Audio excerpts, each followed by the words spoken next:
Guess what I'm reviewing today? It's not Destiny!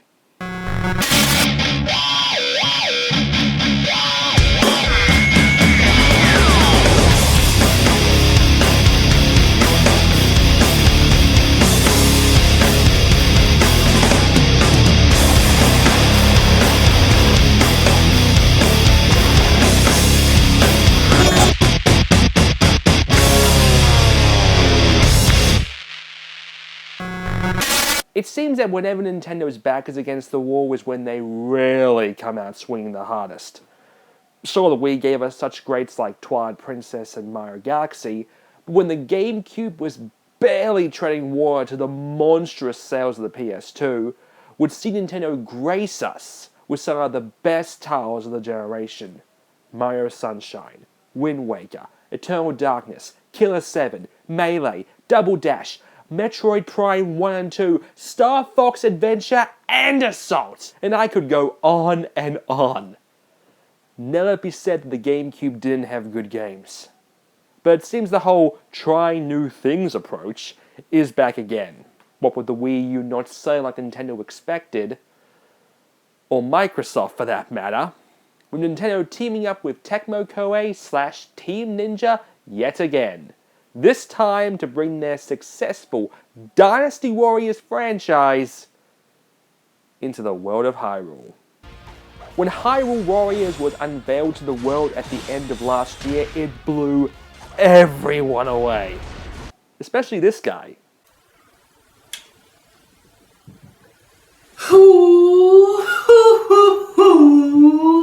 Game of the year, game of the year, game of the year, game of the year, game of the year, game of the year. The hype for Hyrule Warriors has been massive, with continuous reveals of new characters. I can't think of any game I've been more excited for this year than Hyrule Warriors. Well, yeah, besides that one. Oh, come on, whose side are you on? Ha! Joke's on you. That game ain't coming out until 2015 here. Oh. Well, when it comes to Hyrule Warriors though, I'm coming in, as a lot of people are, as fans of Zelda who have barely played Dynasty Warriors. Hell, I've never played a Dynasty Warriors game at all. So, let's not waste any more time. Dive into Hyrule Warriors. So you begin with Princess Zelda in one of the most extravagant outfits she's had so far, waking from a horrifying dream. Her aide, Impa, is worried this is a vision of things to come and is determined to find the destined hero to don the good old green tunic. We then see the two surveying the Hyrule soldiers in training, and who catches the princess's eye but the one guy not wearing a helmet?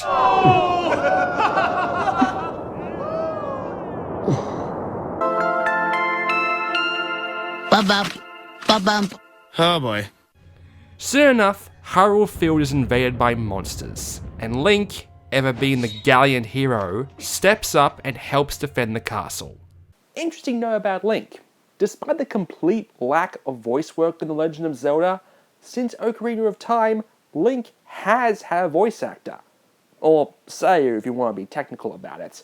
Someone to do all the grunts and yahs! Over the years, Link has had 7 Sayus working him, but in this game, they've enlisted the talent of one Yuki Kaiji. Who is he? Well, if you're an anime fan, you may recognize him.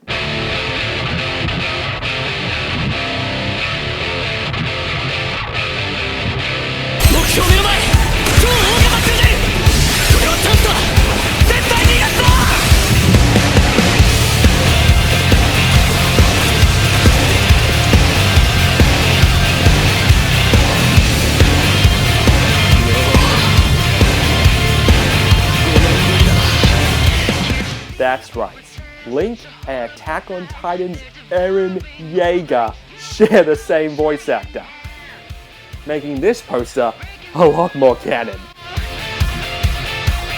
As dawn arrives, we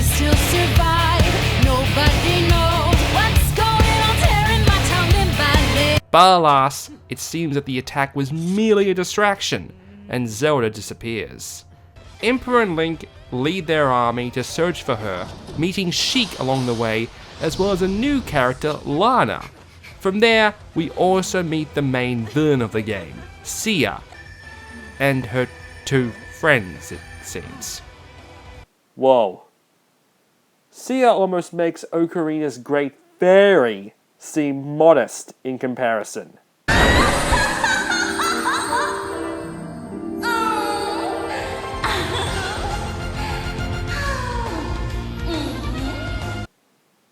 I take that back. Ah, Team Ninja. And hey, want to guess some motivation? Power? Nah. Money? Yeah, right. Nope. Sia just wants the Link. Sia is a sorceress with the task of watching over the balance of the Triforce, being able to see across time and generations, watching over but never stepping in, until she saw Link and immediately fell in love. But alas, Link's soul was bound to another, which, with her broken heart, allowed the darkness to seep in. And if you don't know who the darkness is, yeah, I think we need to take your gamer card away. Sia, after taking the Triforce from Link and Sheik, opens a rift through space and time, opening up 3 very familiar worlds. It's obvious just from this scene alone that Hyrule Warriors is an absolute fan service smorgasbord for any Zelda fan.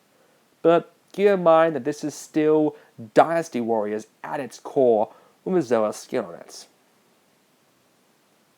Not anything wrong with that though. Even if you've never played a Dynasty Warriors game, Hyrule Warriors is incredibly easy to pick up and play.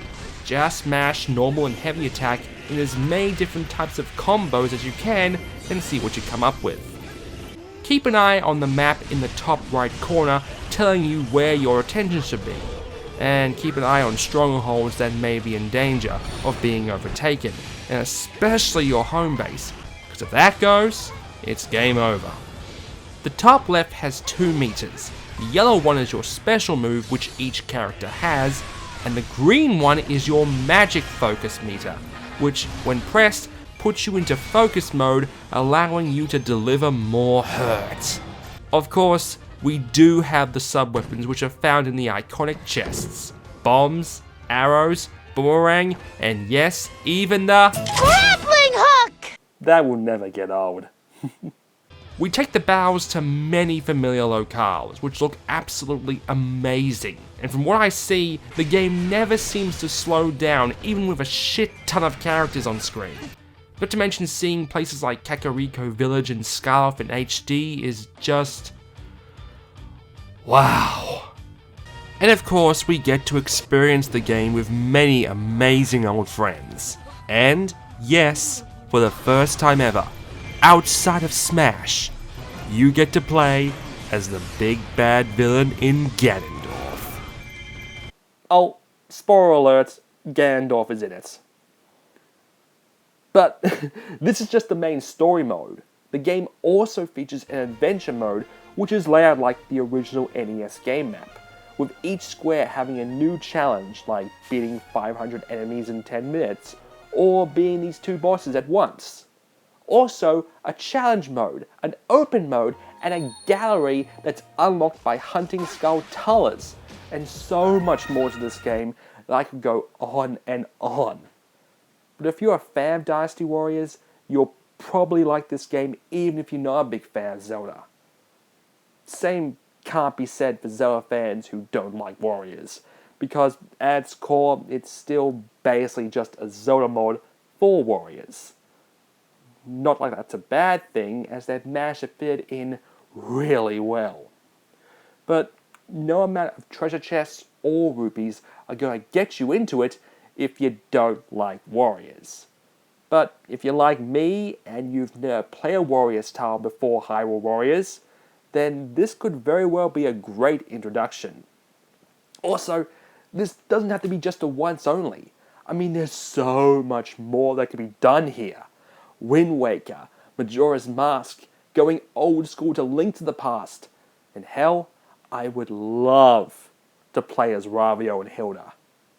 While most reviews for the game have been pretty fair, I do have to single out the people over at Polygon, giving the title a 5.5 out of 10, yet just giving a 9 to the latest copy and paste in the Madden franchise.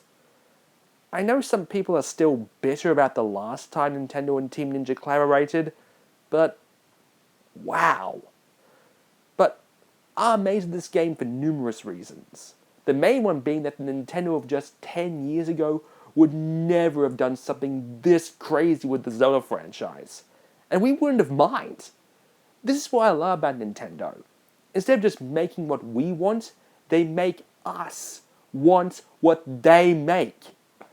Go into Google and look up Legend of Zelda Dynasty Warriors crossover with the perimeter of before this game was announced, and you'll barely find anything. I mean, when it comes to Sony and Microsoft, their fans want a new Uncharted or Halo, and that's what they get. Over here, people have been screaming for a remake of Majora's Mask for years. And Nintendo's response is, yeah, we could do that, or have this instead. And suddenly $60+ has gone from your wallet. Not to mention the DLC that's arriving. And this is only the beginning.